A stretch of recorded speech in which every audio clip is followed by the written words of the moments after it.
உயிர்த்தெழுந்த இயேசு கிறிஸ்துவின் வல்லமை ஊழியங்கள் வழங்கும் வசனப் பெட்டகம். இயேசுவே கர்த்தர்.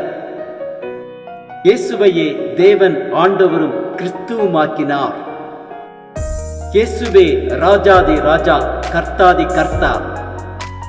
கிறிஸ்துவே மரித்தோர் மேலும் ஜீவனுள்ளோர் மேலும் ஆண்டவர். கிறிஸ்துவே போதகரும் ஆண்டவருமாயிருக்கிறார். வசனப் பெட்டகத்தின் இன்றைய தின கருப்பொருள் பாவம்.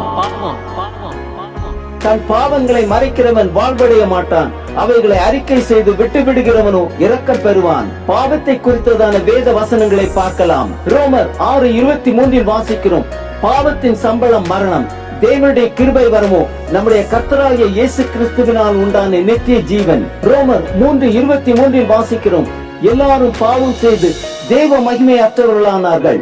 ஆதியாகமம் 4:7 வாசிக்கிறோம், நீ நன்மை செய்தால் மேன்மை இல்லையோ, நீ நன்மை செய்யாதிருந்தால் பாவம் வாசற்படியில் படுத்திருக்கும். கலாத்தியர் 5:19, 20, 21 வாசிக்கிறோம், மாம்சத்தின் கிரியைகள் வெளியரங்கமாயிருக்கின்றன.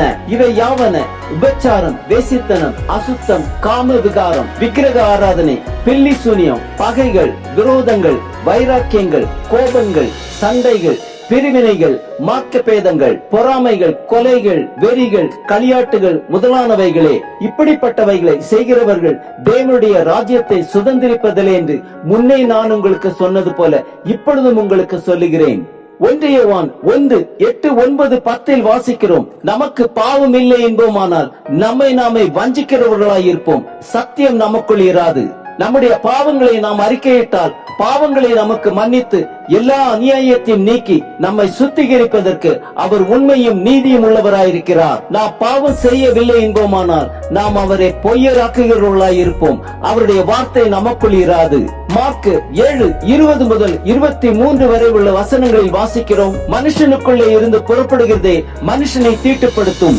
எப்படியெனில் மனுஷனுடைய இருதயத்தில் இருந்து பொல்லாத சிந்தனைகளும், விபச்சாரங்களும், வேசித்தனங்களும், கொலைபாதகங்களும், களவுகளும், பொருளாசைகளும், துஷ்டத்தனங்களும், கபடும், காம விகாரமும், வன்கண்ணும், தூஷணமும், பெருமையும், மதிகேடும் புறப்பட்டு வரும். பொல்லாங்கானவைகளாகிய இவைகளெல்லாம் உள்ளத்திலிருந்து புறப்பட்டு மனுஷனை தீட்டுப்படுத்தும். கொலோசையர் 3:5-6 வாசிக்கிறோம், ஆகையால் விபச்சாரம், அசுத்தம், மோகம், துரிச்சை, விக்கிரக ஆராதனையான பொருளாசை ஆகிய இவைகளை உண்டு பண்ணுகிற உங்கள் அவயவங்களை அழித்து போடுங்கள். இவைகளின் பொருட்டே கீழ்ப்படியாமையின் பிள்ளைகள் மேல் தேவ கோபாக்கினை வரும்.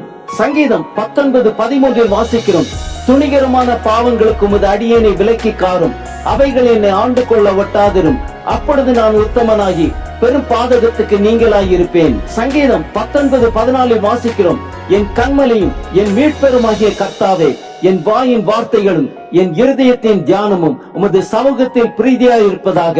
யாக்கோபு 4:17 வாசிக்கிறோம், ஆதலால் ஒருவன் நன்மை செய்ய அறிந்தவனாயிருந்தும் அதை செய்யாமற் போனால் அது அவனுக்கு பாவமாயிருக்கும். ஆம், பாவத்தின் சம்பளம் மரணம், அவைகளை அறிக்கை செய்து விட்டு விடுகிறவனோ இரக்கம் பெறுவான். துணிகரமான பாவங்களுக்கு நம்மை விலக்கி காத்துக் கொள்வோம்.